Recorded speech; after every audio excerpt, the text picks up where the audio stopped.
Guys, welcome back to the show. I also am going to get to a little bit of news we have on the Fani Willis case involving this judge who's now actually spoken out in an interview.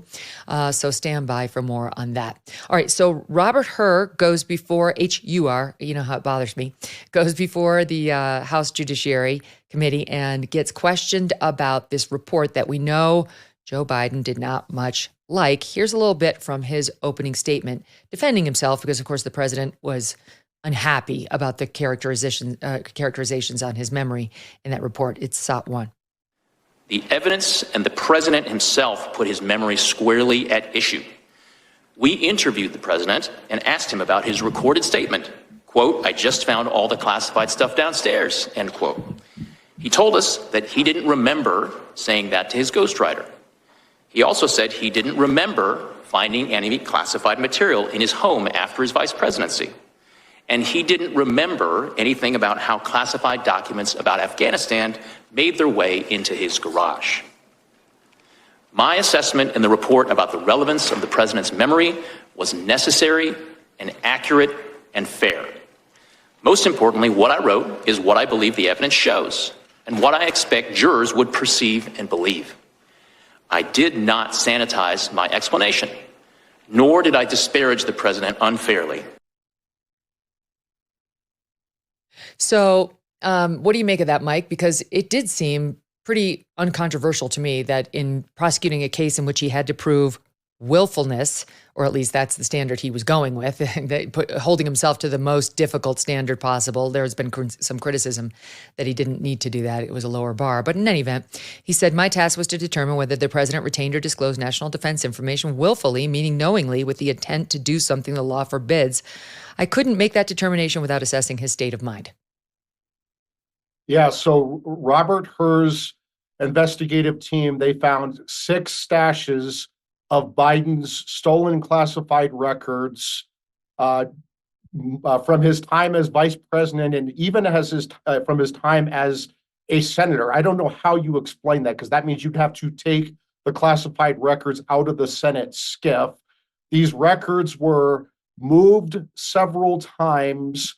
They were unguarded for years. They were accessible to a Chinese national employed by the Bidens. And as Miranda Devine reported in the New York Post, they look like some of these classified records were used by Hunter Biden to draft a 23-point memo to secure Burisma funding for the Bidens. But then Robert Hur, so we've established, it looks like that President Trump willfully took and kept, so he willfully retains these national security documents, these classified records, but Robert Hur declined to bring charges against Biden because Robert Hur says he can't prove, there's doubt whether he can prove willfulness because of Biden's faulty memory. I think that Robert Hur, to put it legally, saved Biden's ass here, and the Democrats are furious because Robert Hur stated what everyone already knows, which is Biden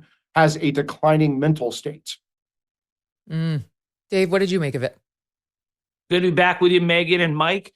You know, I was expecting that the Democrats would go after Robert Hur, and I was surprised that the Republicans went after him more than the Democrats. This is why we live in different bubbles, and as a Democrat, people on my side have been outraged by the fact that Hur included what seemed to be gratuitous comments about Joe Biden's memory. And it looks like, according to the latest reports with the transcript that has come out, that Biden did know the exact date that his son died. So Hur seemed to... he didn't know the year. You're right. He knew the day. He knew the exact dates. And then as far as the year, he said when... The date requires a year. When they say, Dave, when were you? What is the date on which you were born? You don't just get to say May 1st. Well, then when Hur said 2015, I said, wow, was it 2015? That could be taken different ways. That could be taken as, man, it's been a long time. I'm telling you. But here's the thing. I was surprised that the Republicans are going after him more because Democrats are displeased with him, which shows you that we're so divided that you can try to please everyone, you'll please no one. Merrick Garland, that's a lesson for you. But so far, the key thing here is that Robert Hur has emphasized that it's not the possession of the documents that'll get you charged. It's the refusal to give them back. And that's what separates Biden from Donald Trump. All right, you're going to make me go through the transcript, aren't you? Because the transcript, we haven't actually seen it, of Robert Hur and Joe Biden, but apparently it's 250 pages. The New York Times reviewed what they described as a lightly redacted copy of it, so we're getting excerpts from them. They published this section. Biden, well, I don't know. This is what, 2017, 2018, that area? Where's the preceding question? I had this written down someplace where they're getting into it. And the question to him from Robert Hur, I'll find it. But in any event, he was asking Joe Biden, oh, here it is. Hur pressed Joe Biden where he kept papers related to work he did after leaving the vice presidency in January 2017. Okay, so that makes sense. Biden leaves the vice presidency. Of course, Obama left the presidency. And in January 17, Trump was sworn in. So Hur is asking him, where'd you keep your papers relating to the work you did after you left the vice presidency?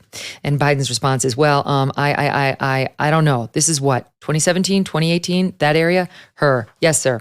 Biden, remember, in this time frame, my son is either been deployed or is dying. And so it was, and by the way, there were still a lot of people at the time when I got out of the Senate that were encouraging me to run in this period, except the president. Not a mean thing to say. He just thought she had a better shot of winning the presidency than I did. And so I hadn't at this point, even though I'm at Penn, I hadn't walked away from the idea that I may run for office again. But if I ran again, I'd be running for president. And so what was happening though, what month did Beau die? Oh God, May 30th. Interrupting here, Rachel Cotton, a White House lawyer, 2015. Unidentified male speaker, 2015. Biden, was it 2015 he had died? Unidentified male speaker. It was May of 2015. Biden, it was 2015. Robert Bauer, Biden's personal lawyer. I'm not sure of the month, sir, but I think that was the year. Mark Crickbaum, Hur's deputy. That's right, Mr. President, Biden. And what's happened in the meantime is that as Trump gets elected in November 2017, this is a question from Joe Biden. Trump gets elected in November of 2017, unidentified male speaker. 2016, unidentified male speaker. 16, Biden. 2016. All right, so why do I have 2017 here? That's when you left office, says Ed Siskel, his White House counsel, January of 2017. Biden, yeah, okay, but that's when Trump gets sworn in, January. Siskel, right. Bauer, right. Biden, okay, yeah. And in 2017, Beau had passed. Okay, Dave. There is nothing in that suggests Biden is recalling anything. I mean, you could see, what month first he doesn't know. What month did Beau die? Then he remembers May 30th. Then two people have to remind him 2015. Then he says, was it 2015? Then he was told, yeah, it was May of 15. Then Biden says, okay, it was 2015. Then they're still trying to help him. I'm not sure of the month, but I think it was that year. Yes, that's right. What happened in the meantime? Trump gets elected in November of 20. He doesn't know when Trump got elected. November of 2017? Hello? No, it wasn't November of 2017. The whole world knows it was November of 16. Dave. Oh, well, is that a question? That's my question. That's my question. Dave, come on.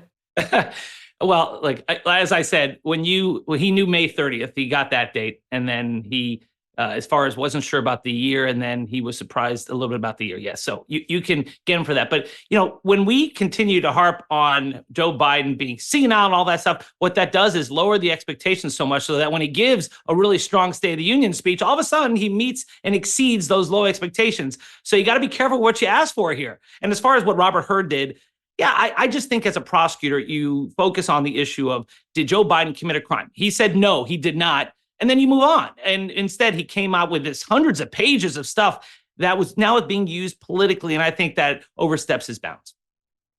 Okay, I understand your feeling, but I don't think that's what happened at all. I think he did need to explain why he wasn't charging him. I understand Republicans are mad about the standard. They said, you held him to too high a standard. The burden of proof was lower. But Hur is saying, in my mind, my understanding was I had to prove willfulness, and I can't do it with a doddering man who has a poor memory. And it doesn't mean that you always forget everything. It's just look, there's a doggy visiting Dave. Who's that? Oh, you Dave? can see Getty? Oh, sorry. Oh, Yeah. sorry. Sweet dog. See, there you go. Let's talk about that. We needed a guest instead. star appearance today. Okay, so anyway, here's the real shocker to me, Mike. I mean, we'd heard something about this, but to see it actually, come out. Joe Biden came out there and misled us all. He misled us all. The day that her report hit, Joe Biden came out and said, this is, offensive. Remember, because he was on his heels. It said he was this well-meaning elderly man with a poor memory. So he held that impromptu press conference, tried to prove to us all that he still had it together. And then he confused El-Sisi as the president of Mexico and so on. And in that press conference, he feigned indignation. That's my characterization based on the news we've seen here about how it was allegedly Robert Hur who brought up the death of his son. That's what he said. And the transcript I just read to you proves Joe Biden, brought up his son. Robert Hur didn't ask anything about him. That's not what happened. Here's Joe Biden on February 8th, the day this report came out, and he had his impromptu press conference. Listen, SOT 7.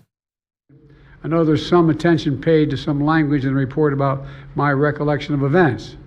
There's even reference that I don't remember when my son died. How in the hell dare he raise that? Frankly, when I was asked the question, I thought to myself, it wasn't any of their damn business. When I was asked the question. And once again, just taking you back to the beginning of that transcript, Hur's pressing him where he kept papers related to work he did after he left the vice presidency in January 17. Biden, well, I don't know. This is what, 17, 18, that area? Hur, yes, sir. Biden, remember in this time frame, my son is either been deployed or is dying. And so blah, blah, blah, blah, blah, and finishes it with, what month did Bo die? Oh God, May 30th. And then it goes from there. Not a single question here. From Robert Hur about Beau Biden. It was Joe Biden who brought that up. Yeah, and think about how despicable that is, that Joe Biden is using his deceased son as a life raft, as political cover for him when he's caught. He's clearly caught with stolen classified records from his time as vice president, as senator. And when he's on his heels, he brings up his dead son. And then when this report comes out, he blames Robert Hur and says that Robert Hur brought up his dead son, which is just not true. But this is part of a pattern by Joe Biden. Like, remember, this is the same Joe Biden who refused to acknowledge his 5-year-old granddaughter for 5 years until he felt the political pressure. He's just a terrible human being. Oh boy. So I know Dave disagrees with that, but I do want to get on to, the motivation here. Look, it does look to me like Biden has significant memory problems on the one hand. And on the other hand, I'm sure it is hard to remember exactly why one box got where it did. I think most of us would have trouble recalling exactly how the one box got into the garage, et cetera.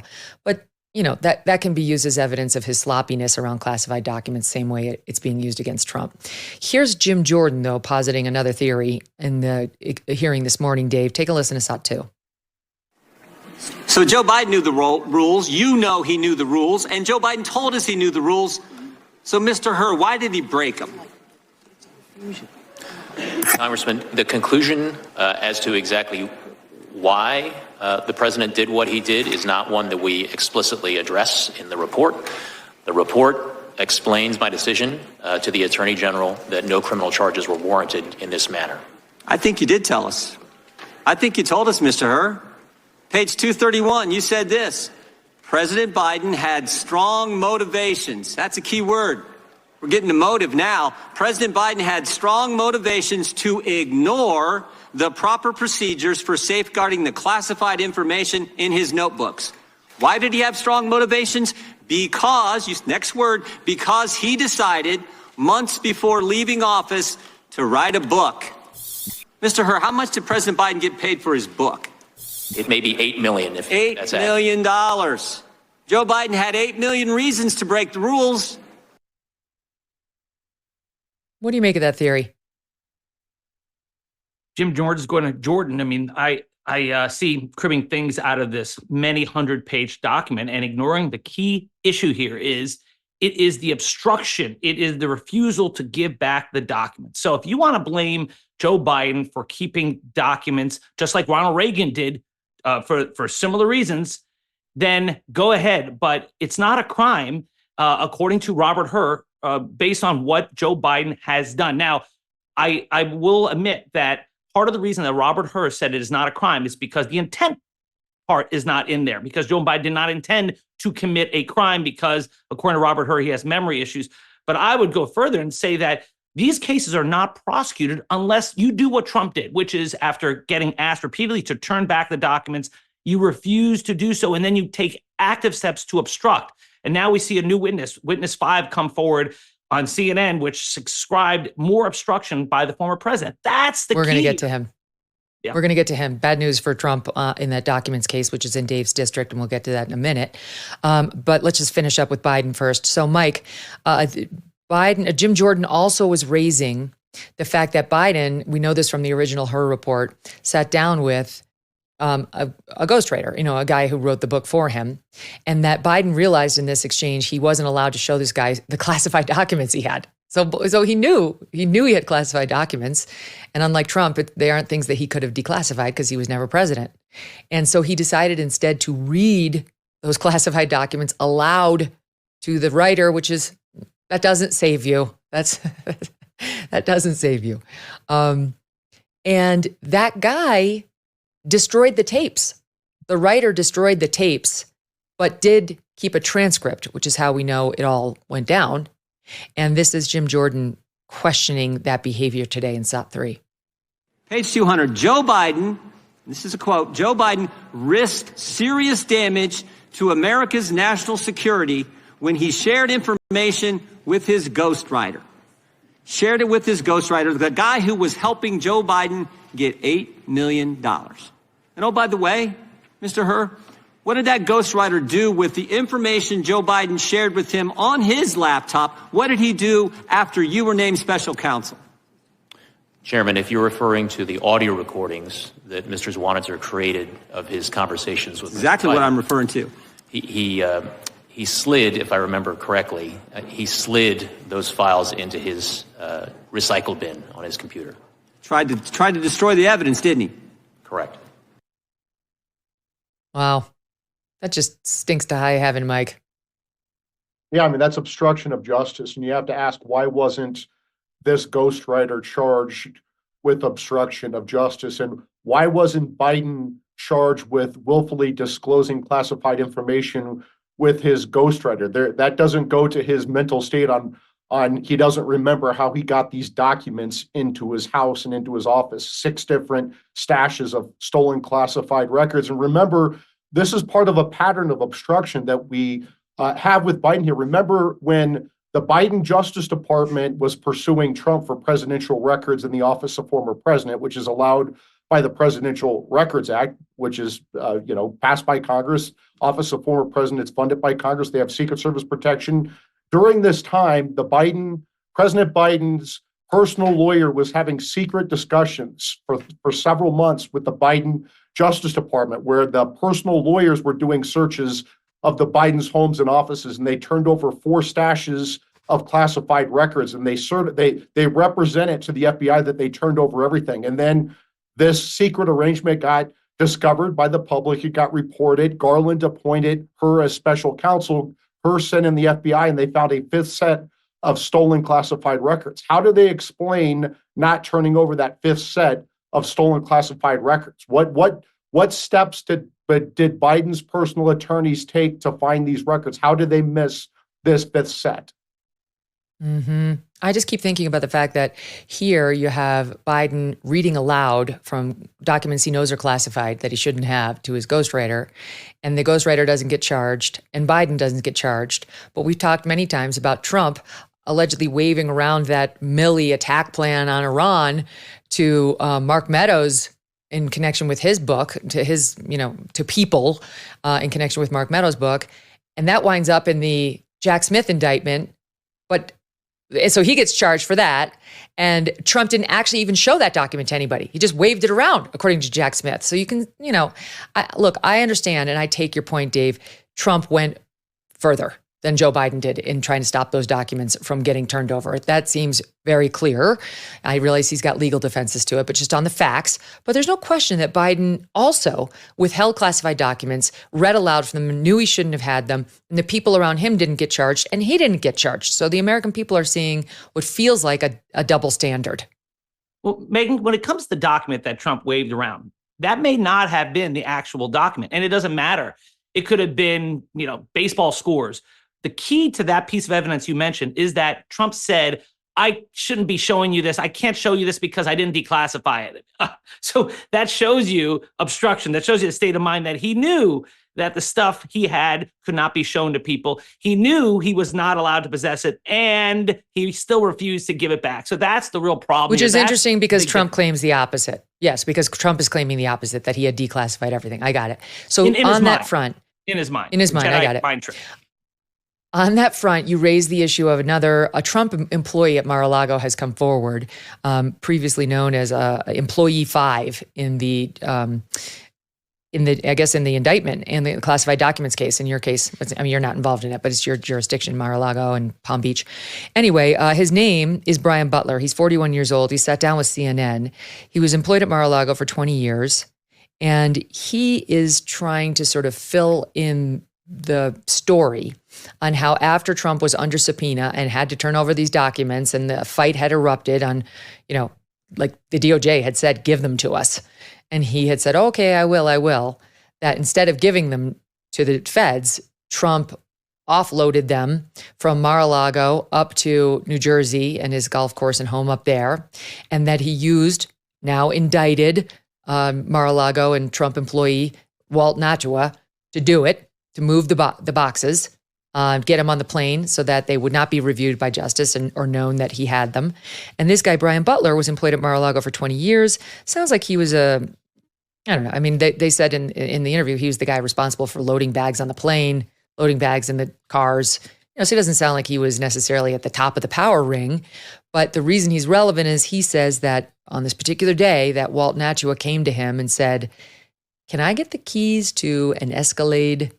I need to do some box loading myself. And this guy was like, that's weird because that's my job. Why is he doing it? And that he thought the whole thing was fishy. And he believes, though I haven't seen him prove or explain how he knows that those boxes had classified information in them. That's kind of where I see the weakness in his story. But he sat down with CNN last night. Do we have a clip of that? I'm looking at. Here it is, Sod 8. I ended up loading all the luggage I had, and he had a bunch of boxes. You noticed that he had boxes? Oh, yeah. They were the boxes that were in the indictment. So. And did you have any idea at the time that there was potentially U.S. national security secrets in those boxes? No clue.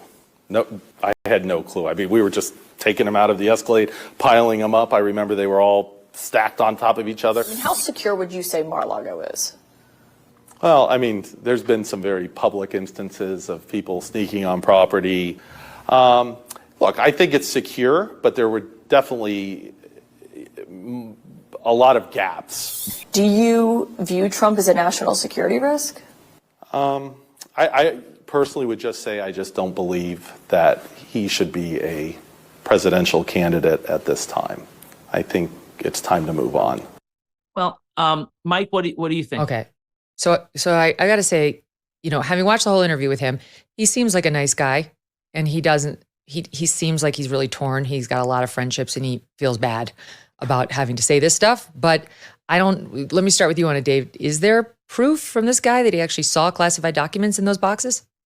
No, he said he didn't know what was in the boxes. It just is further proof of obstruction because this happened right at the time where the feds were coming down to take a look at the documents, and here they are packing stuff up and sending them out like bank robbers trying to hide from the approaching cops. This is a bad look, but no, there's no proof that those documents were the classified documents, but there's some circumstantial evidence. Mike, what do you make of Butler and his testimonial about the boxes?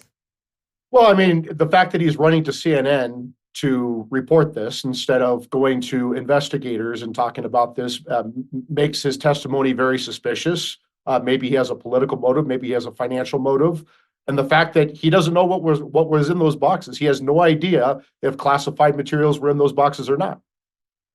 Yeah, I mean, that's the problem. It is weird that he went to CNN. I mean, he obviously did work with investigators because he's in the Jack Smith indictment. Go ahead, Dave.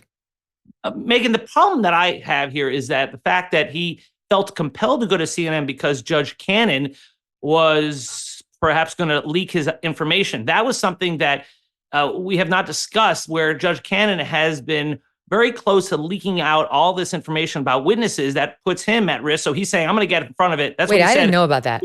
Yeah. Judge Cannon, the federal district judge is leaking information on the witnesses?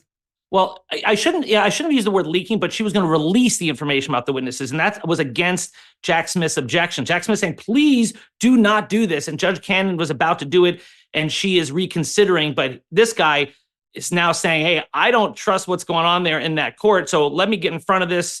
And that's why I'm doing the interview now. Mike, what do you make of that?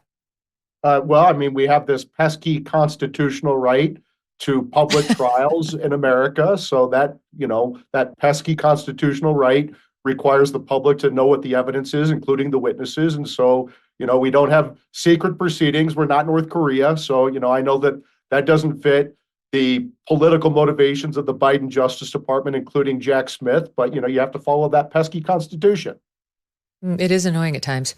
Okay, two other subjects quickly. January 6th, there's a newly released interview transcript with the driver who had Trump in the beast, the presidential limo, on the day of J6. And the reason this is interesting, it's not new testimony, it's old testimony, but we're just getting our first look at it now because the GOP controls the House and now they're releasing some transcripts that had previously been withheld.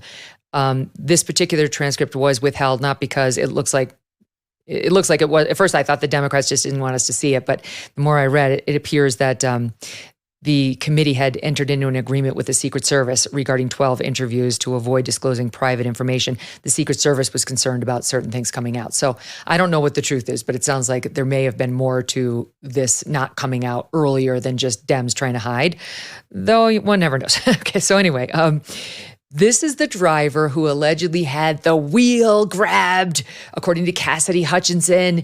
That Trump reached over, he grabbed the wheel. We're going to January 6th. I'm not going back to the White House. Take me to my people. And Cassidy Hutchinson was lauded as just this heroine. You remember people were saying, remember the name Cassidy Hutchinson. She will be up there with, who knows, Marie Curie as people who have changed the world. We knew this was bullshit. It was obvious bullshit. That piece of her testimony just smelled of inauthenticity from the moment. And this is the reaction on our show. We pulled just a sampling when it happened. Actually, let me just set it up. Here's Cassidy Hutchinson in SOT 9. The president said something to the effect of, I'm the effing president. Take me up to the Capitol now.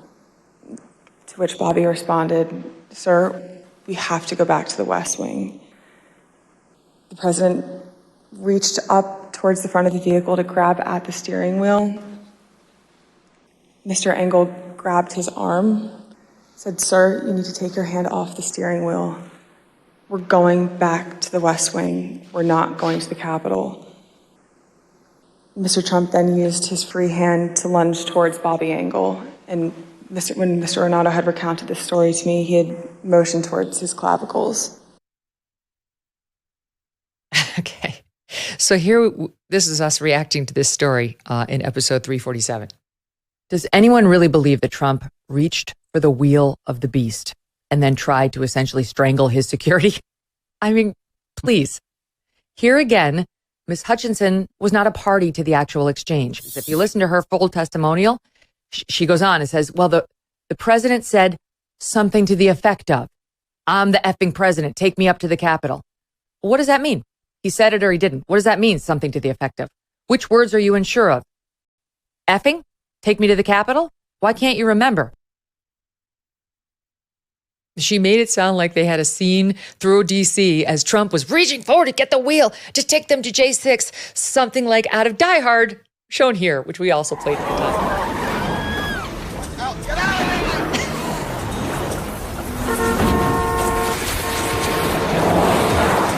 Okay. And by the way, not for nothing, but Trump was in the back of the car. Trump wasn't in the passenger seat. So query how any of that could have happened. All right. So now we have testimonial from Robert Engel, the lead agent, saying, this didn't happen. The president was insistent on going to the Capitol. This is the driver testifying to this. He was insistent on going to the Capitol. So he did want to go to the Capitol. It was clear to me he wanted to go to the Capitol, but he was not screaming at Mr. Engel, the lead agent. He was not screaming at me. Certainly his voice was raised, but it did not seem to me that he was irate. Certainly not. The driver said, Mr. Trump never lunged for the steering wheel or physically accosted the agents. I did not see him reach, the Secret Service driver told investigators. He never grabbed the steering wheel. I did not see him lunge to try to get into the front seat at all. What stood out to me was the irritation in his voice. So, Mike, as it turns out, Cassidy Hutchinson may not be the truth-telling heroine of our time. Yeah, I mean, I loved Cassidy Hutchinson's coached, dramatic voice with the authenticity of a stripper. I mean, I think she's right up there. They're authentic. What are you trying to say about the strippers? Exactly. So she's right up there with Jean Carroll and Christine Blasey Ford and all these brave, lying women who are trying to get Trump. All right, go ahead, Dave. Sorry, I had to add Katie Britt's name in that list. There is a problem with authenticity in what we saw here. That's fair. Yes. By the way, I loved your clip on that, Megyn. That was so great. I was passing it around. So as far as Cassidy Hutchinson, keep in mind that she was retelling a story. This was hearsay, would not be admitted into a court, but it is admitted into a January 6th hearing. So whether or not she got the story right, she said it was told to her by someone else. So I can see why, she may have gotten it wrong if she did. I don't blame her. I don't think she's lying. She's just retelling a story she heard. Okay. I think we can move on from Cassidy. People get it. There was no Die Hard moment. Although, it's interesting how badly he wanted to go back to the Capitol, but we knew that. Okay. Last but not least, Judge McAfee gave an interview to a radio station. It's so fascinating when judges do this. Like last week, a couple days ago. And he was talking about, thanks, babe. Duggar's bringing me a glass of water. So he was talking about this case and whether he's going to possibly change his decision now that he has a primary challenger. This is a heavily Democratic district, won 73% for Joe Biden. Fannie Willis was elected as DA in the same place where he's now going to have to run for re-election because he looked like he was unopposed, but now he is opposed. And so he sat down and gave an interview. And I'm trying to get the name of the radio host that he gave it to. I'll play it in a second. But take a listen to him. Oh, Shelley Winter saying do not fear. He will not be changing his opinion based on the new challenger. Watch. I had a rough draft and an outline before I ever heard a rumor that someone wanted to run for this position. So the result is not going to change because of politics. I am calling it as best I can in the law as I understand it.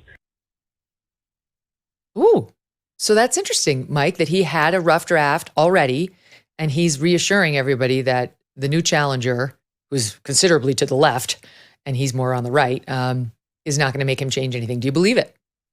No, I don't. I'm very concerned about the politics here. I think that this is a young Kemp judge. He is in a very Democrat area in Fulton County. And the fact that he said he was going to wait 2 weeks to make his decision, though during that 2 weeks was the filing deadline to figure out whether he was going to get a challenger. And sure as hell, he got a Democrat challenger. So I do think the politics are at play here. And Exhibit A of the politics being at play is he's on a radio show announcing that what his decision is going to be and how it's not going to change. What can we glean? This is from an article in the New York Times, Dave, reporting on this interview he gave, but we pulled the clips.